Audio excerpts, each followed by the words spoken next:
According to the videos that have been flying around, looked like hundreds of people at that Foxconn facility in central China were protesting, pretty rowdy protests as well.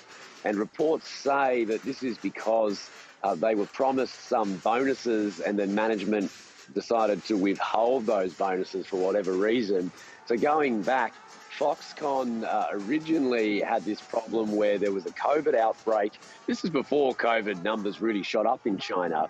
And because it's in a closed loop management system whereby everybody's living there at the facility, it's basically sealed off from the rest of the city, Zhengzhou. There was a combination of reasons why people were originally unhappy. Some were saying when they left the factory a few weeks ago that the lockdown conditions inside the factory were inhumane, there were food shortages, etc. Others were saying they were worried about catching COVID from infected employees. So this was a few weeks back. Apple at the time said that its shipments of its top iPhone model could be trimmed by up to 30% as a result. Now we've had efforts by management at Foxconn to get employees back to that massive facility. One of the ways they've done that is to offer bonuses and subsidies and so forth. And so we've now got this new, fresh unrest because some of those promised payments apparently are not coming through. Clearly, Bev, this is a ongoing problem at this massive iPhone manufacturing facility, and that on top of the rising number of COVID cases each day across China, including in central China. It's not a problem that's going to go away in a hurry. Yeah, and it's this constant juxtaposition between keeping manufacturing bases open and the economy going, as well as trying to stay in line with this policy China seems intent on holding on to. Yeah, it's an extraordinary balancing act that China's leader Xi Jinping is trying to pull off now, because it was more simple a couple of months ago when COVID zero was the priority, and to heck with the consequences, economic fallout, closed borders, that all came secondary. Now with these new measures that we saw announced in recent weeks, the Chinese government is very much sticking with COVID zero. State media editorials have talked about unswervingly staying the course.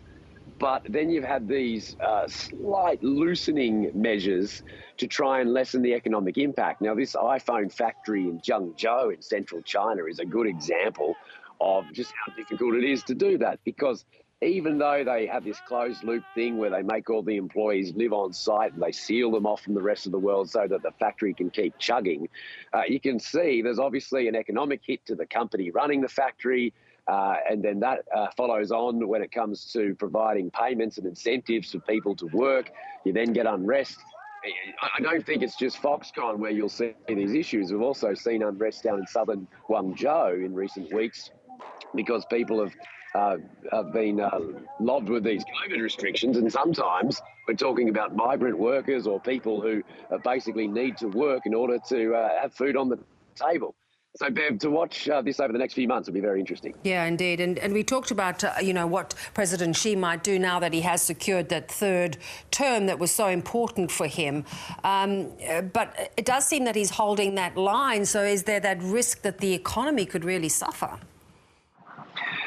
Yeah, there is. But the whole idea of this tweaking of the COVID measures was to optimise the COVID zero policy, not to do away with it, not to even provide a window of a timeline to do away with it, but to actually kind of optimize it so it can stay in place for the long term, however long that needs to be.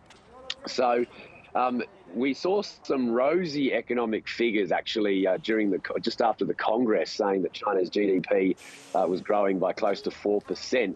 Rosy because quite a lot of external analysts, they raised their eyebrows a bit and thought, well, how does that stack up? The borders are shut.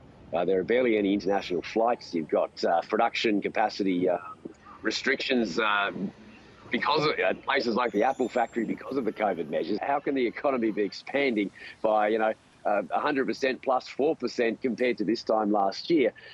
A lot of questions about those figures, and we're going to see more of these problems, I suppose, in the coming months if these restrictions remain tight. Yeah, it is interesting too, Bill, to see these sort of outbursts of protests from some Chinese people. The World Cup fans are not happy when what's going on at home is one thing, but they're seeing maskless crowds out in Qatar at the World Cup.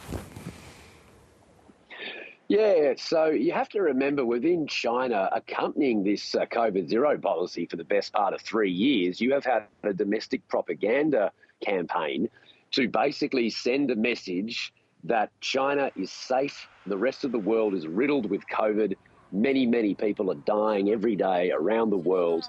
And the reason why in China we must have closed borders and all these restrictions and you must line up every day to get tested is because if we don't, a lot of people are going to die. Now, there's some truth in that last part, but there is increasingly less truth in the idea that the rest of the world is riddled with COVID to a point where everybody is having a bad time. And you've got people now in China watching the Qatar World Cup, seeing these massive crowds, nobody wearing masks, everybody seems to be having a good time.